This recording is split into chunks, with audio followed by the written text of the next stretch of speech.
every living body is something like the flame of a candle. This living thing that you're feeling, like the gyroscope top, it's your own life. Because you can see very simply that you would not understand the experience that you call voluntary action and decision, being in control and being yourself, unless in opposition to that there was something else. You couldn't realize self and control and will unless there was something other, out of control, and instead of will, won't. It's hard to believe when people are living unwanted things. It's hard to believe that they have been given free will and that their choices are being honored, because it's hard to believe that someone would choose something unspeakable or unthinkable or horrific or horrendous. It's hard to believe that. People don't realize that they're making those choices, so it feels like it's something that's being done to them. And the reason that they don't believe that they're making those choices is because not one of you, or it would be a rare few of you, would acknowledge that I would do, or anyone would do, these unspeakable things to myself. So it makes you believe that there must be some other factor involved. There must be some source of darkness, there must be some source of badness, there must be some cosmic debt to pay. You come up with all kinds of things in your explanation of the unwanted things. Knowing who you are. Knowing who you are. Being able to answer this question, who am I? And what do I want? Who am I really? My answer is I am God's child. I am that which is born of all that is. I am a spiritual being having a human experience. Come trailing the breath of the ancestors yet, but trailing the breath of the angels, and understanding that because I am connected to the source of all that is possible for me. That's who I am. And that each and every one of us, when we close our mind to what is possible for us or what is possible for humanity, closes off the genius that resides and lives in each and every one of us.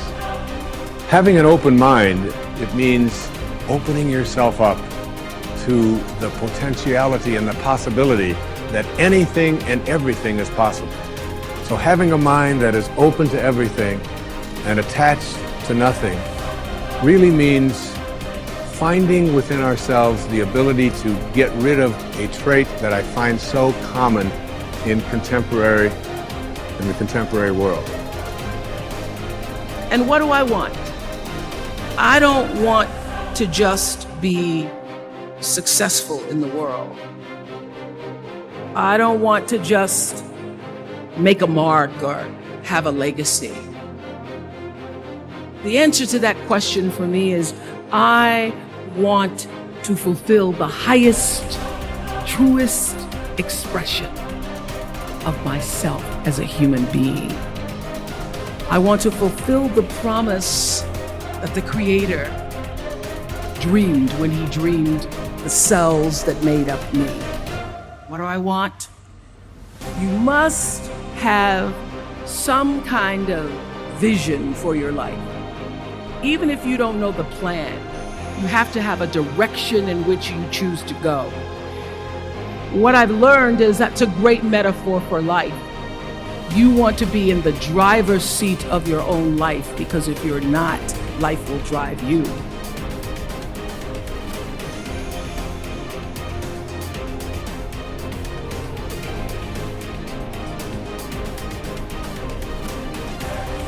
You see, you're never going to get enough. You already are everything. You're everything that you need. Think of it for just a moment. Everything that you need to have total bliss, perfection of your life, you already are. You already have it. You came into this world with nothing. That's how you're going out. And the time that you have here, what you have is your uniqueness, your specialness, and you don't need anything else. Now think on this. If you don't know how to appreciate what you have and where you are in your life, you don't need anything else. Because if you do get something else, you won't know how to appreciate that either. You'll just want more. Or you'll want it to be different. Or you'll want it to be the way it used to be. Or you'll want someone else to be the way you think they should be. Successful people or no-limit people or self-actualizing people, inner-directed people, whatever labels that have been put on them by great thinkers and philosophers and therapists and people that have looked at human beings. These kinds of people are people who always have enough. There are some people who can handle anything, not because their circumstances are different. You see, your circumstances have very little to do with your fulfillment in life. Very little. It's how you're approaching your circumstances. It's your attitude towards your circumstances that make all the difference in the world. And taking what you are and accepting it. No limit people are human beings who take what they are and accept it. And don't tell themselves that somehow they're deficient because of anything about themselves. This is a very crucial concept for me and for virtually all of us. It's this idea of taking your life in your own hands and being the kind of person that you choose to be, and understanding that everything that comes your way is an opportunity, is a blessing. And it wasn't until I learned how to celebrate virtually everything that came my way that I was able to transcend it. You see, everything that was given to us by God, whatever that is perfect.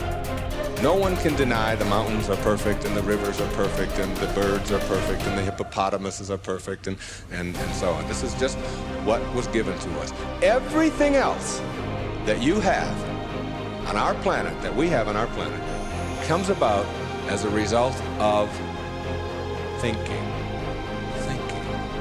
Thought makes it so. You see, everything on our planet that is alive can never die. It can never die. Life doesn't die. It just transforms. It just moves on to new places, new ways of being, And the way of being that is the most transcendent of all is this way that comes from seeing yourself as love and only having that to give away. Only having that to give away. Let's say I would stand up here in front of you and just visualize that I have an orange. And I take this orange and I squeeze it as hard as I can squeeze it. What's going to come out? Juice. What kind of juice? Orange. Apple juice? Any chance? Once in a while? Come on, now and then. A little mango juice come out of an orange once in a while? No mistakes, right? Never, no matter what. Next question. Everybody passes. These are easy, okay? Why, when you squeeze an orange, as hard as you can squeeze it, does orange juice come out? Because that's, not because it's an orange, because that's what's inside, isn't it? On our planet, when you squeeze something, what comes out of it is what's inside. Not too difficult, all right?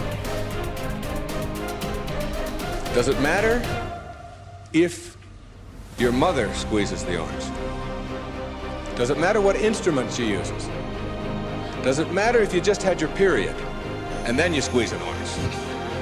Does it matter if your boss squeezes it? How about if your kids do it? Your kids squeeze an orange. Does it matter? Does it matter what time of day? Suppose they do it at noon, all right? How about at 4 in the morning? Does that matter?